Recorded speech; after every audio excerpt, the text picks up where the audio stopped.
Hello everyone, welcome to my channel English Talks. Now we're doing communicative grammar parts of speech. It is a very important topic for especially for BCS students. So let us start. So first of all, we should know what is communicative grammar. Words are so predominant in language and the dictionary is so much regarded as the entire register of a language. Man's word is God in man, ऐसा माना जाता है कि जो इंसान के शब्द होते हैं वो भगवान के अंदर, जो इंसान के अंदर भगवान है उसके बारे में बताते हैं। तो लैंग्वेज जो है हम क्या कह देते हैं कि ये एंटायरली एक रजिस्टर है, जो वर्ड्स होते हैं वो एक रजिस्टर है पूरा लैंग्वेज का। डिक्शनरी को भी हम ऐसे ही मान के चलते हैं, लेकिन जो लैंग्वेज है वो सिर्फ़ और सिर्फ शब्दों से ही काम नहीं करती है। जैसे कि कुछ शब्द हैं अराइव्ड, गर्ल, मैन, से, इनसे हमें नहीं पता चलेगा एग्जैक्टली, तो हमें एक सेकंड डायमेंशन भी चाहिए जिसको हम ग्रामर कहते हैं, मतलब कि व्याकरण। Grammar contributes features like articles, prepositions, tense, number and the conventions of arrangement which word goes before which। तो मतलब कि ग्रामर हमें ये बताएगी किस शब्द के पहले कौन सा शब्द आएगा, किस शब्द के बाद कौन सा शब्द आएगा। With grammar added, the four words were selected can be made to tell us something. The man said that girls had arrived. अब अगर हम सिर्फ शब्दों को कहें कि हमारी लैंग्वेज पूरी हो जाती है तो नहीं। जैसे कि एक सेंटेंस है कि आदमी ने कहा कि जो लड़कियां हैं वो आ चुकी थी, तो तब हमें कोई सेंस मिलती है जब उनको प्रॉपर वे में अरेंज करेंगे। वो किस प्रॉपर वे में अरेंज करें तो वो हमें ग्रामर बताती है। Grammar has done three things here. It has arranged the words in a particular order, making clear who did the saying and who the arriving। तो किसने कहा, कौन आया, ये हमें ग्रामर बताती है। It has contributed tense by the alteration of say to said and number by addition of s to girl।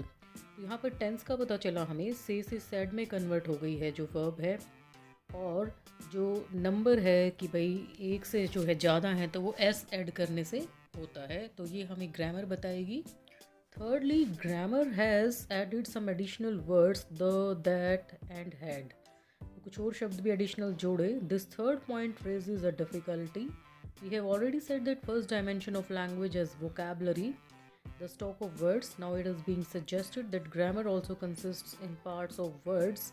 At first sight, it may be confusing to find the same words applied to the part of grammar as well as to the whole of the vocabulary. English has in fact two kinds of words, lexical words and grammatical words, and this basic distinction is important to learn. तो basically हमें grammar में दो type के words होते हैं, lexical words and grammatical words.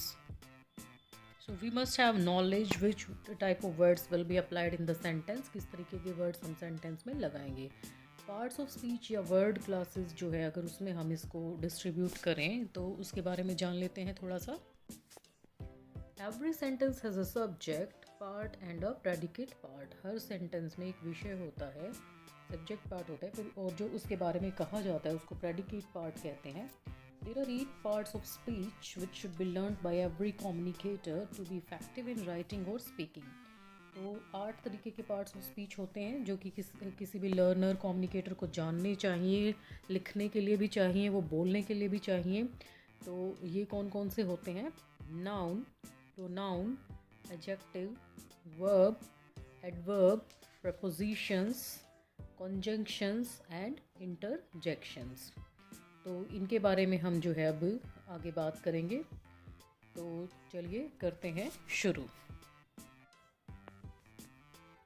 अब बात करते हैं ए, एन एंड द।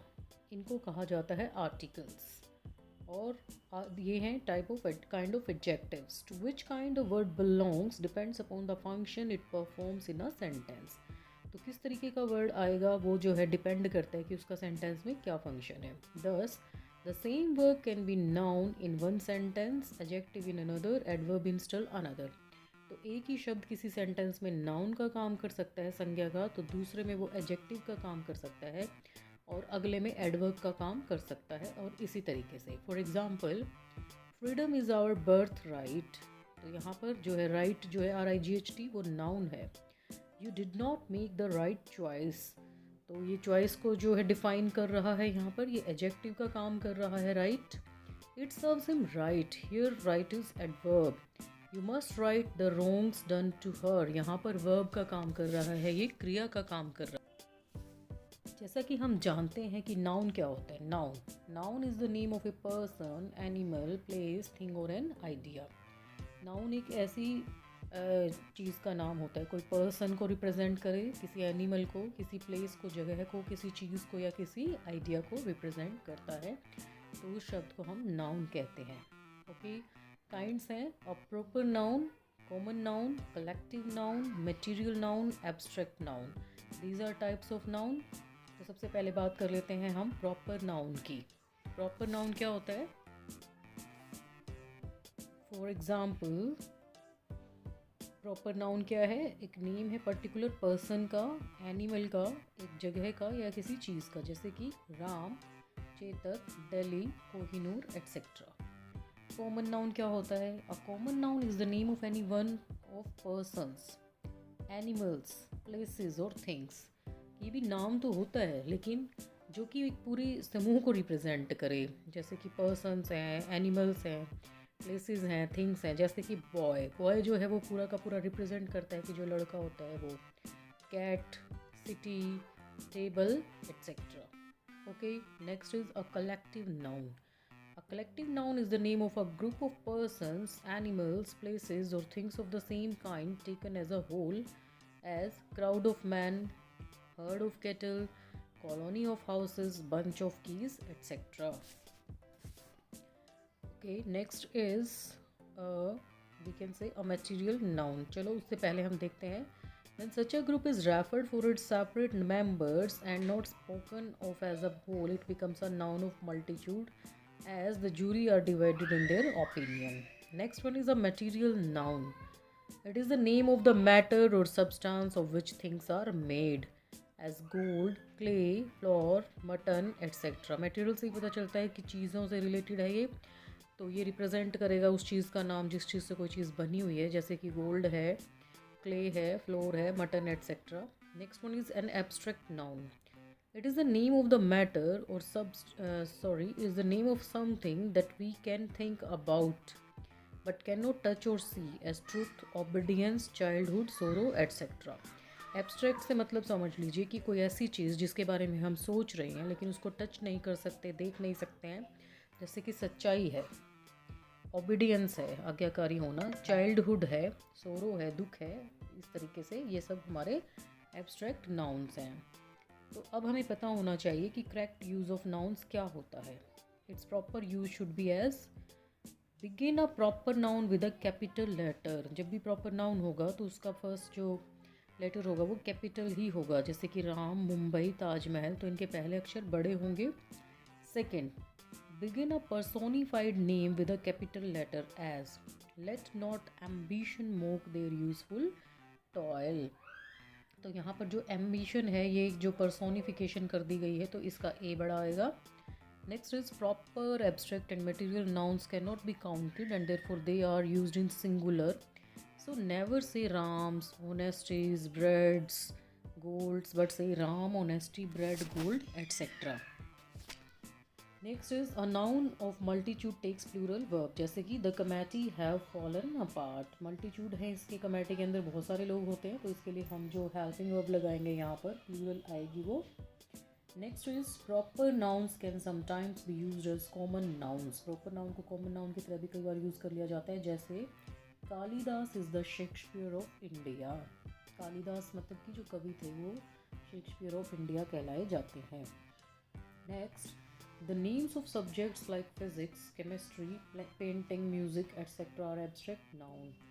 फिजिक्स है, केमिस्ट्री है, पेंटिंग है, म्यूज़िक है, ये एब्स्ट्रैक्ट नाउन में काउंट होता है, जो कि सब्जेक्ट्स का नेम होता है। Next is truthful is adjective but truthfulness is abstract noun. Truthful adjective है, ट्रूथफुलनेस एब्स्ट्रैक्ट नाउन है। Laugh is verb but laughter is abstract noun. Man is common noun but manhood is abstract noun. Abstract nouns can be framed from adjectives, verbs, and from common nouns. तो next है pronoun. Pronoun is used as a substitute of a noun. It is a word used instead of the noun और phrase containing a noun. तो noun के स्थान पे जिन words का use किया जाता है, सब्स्टिट्यूट होते हैं, वो उनको प्रोनाउन कहा जाता है. और ये जो वर्ड है वो नाउन की जगह जो है और फ्रेज कंटेनिंग अ नाउन की जगह यूज़ किया जाता है. For example, he, I, she, they, me, him, you, them, it, we, their, whom. Clear? Next is adjective. Adjective is a word which describes a noun, qualifies a noun. जो कि noun के बारे में बताए, noun को की quality को बताए. For example, white jasmine. Jasmine is noun और वाइट यहाँ पर एडजेक्टिव है. रेड फ्लावर और rose. Red rose, red flower, तो रेड यहाँ पर एडजेक्टिव है. वाटर विच इज़ कूल, तो यहाँ पर कूल जो है वो एडजेक्टिव है. The hockey team played a thrilling game. A huge crowd attended. He became very old. Water is overflowing. Adjective may be of positive, comparative और superlative degree. Main verb and auxiliaries. Verb is a part of speech, a word or phrase that gives action or asserts something in a sentence or change. Verb को हिंदी में कहते हैं क्रिया, और ये जो कुछ शब्द हैं, फ्रेज हैं, वो एक्शन देते हैं सेंटेंस में कुछ नया करने के लिए या कुछ चेंज करने के लिए. वर्ब इंडिकेट्स एक्शन और स्टेट ऑफ बीइंग, कि भाई किस अवस्था में है और क्या कार्य किया, उसको जब रिप्रेजेंट करता है जो शब्द, उसको वर्ब कहते हैं. It represents the subject like does, did, done etcetera. ये इन सब्जेक्ट्स को भी रिप्रेजेंट करती है, does, did, done etcetera. For example, I saw it, he ran away, I have a feeling, what is that. तो ये जो हमारे कर्सिव में है, ये हमारी सारी वर्ब्स को रिप्रेजेंट कर रहे हैं words. What is that? He teaches speaking skills. The baby broke the glass. The aircrafts fly. So, saw, ran, have, is, teaches, broke, fly. These are verbs. A verb may be auxiliary, ordinary, main, transitive, or linking verb. An auxiliary or a helping verb helps the main verb to form its tense or mood or voice, etc. तो जो auxiliary या helping verb होती है, उससे tense या mood का पता चलता है, वॉइस का. जैसे कि आई एम रीडिंग और I may read. Here is a list of auxiliaries. Be and its forms. Am is, are, was, were, have and its forms has, had. These all are auxiliary verbs. Do and its forms does, did, can, could, may, might, shall, should, will, would, must, ought, need and dare. All these are auxiliary verbs.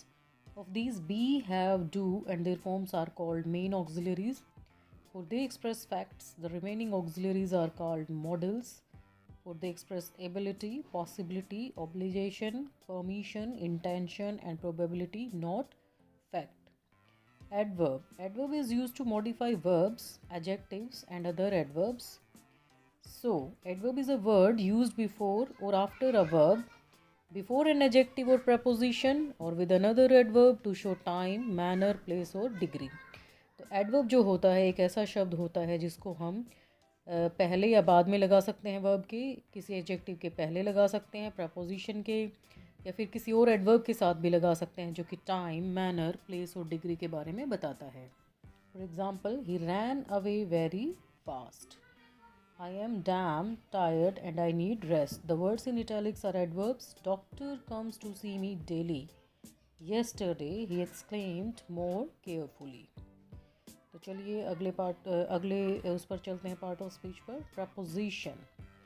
A word put before a noun और pronoun to show how it is related to another word. कोई ऐसा शब्द जो noun और pronoun के पहले लगाया जाता है, जो कि ये बताता है कि ये दूसरे शब्द से कैसे कनेक्टेड है.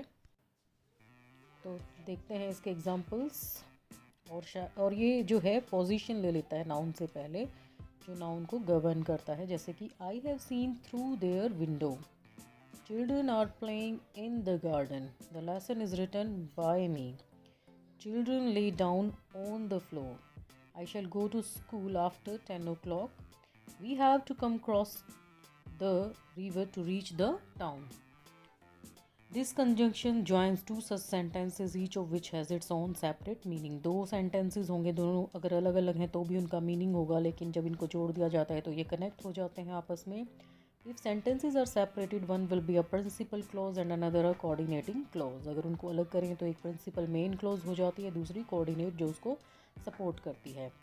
The conjunction which makes the coordinate clause is known as the coordinating conjunction. तो जो word जो है वो बनाएगा, कोऑर्डिनेट करेगा, उसको कोऑर्डिनेटिंग कंजंक्शन कहा जाता है. For example, Ram read the book and gave it to Shyam.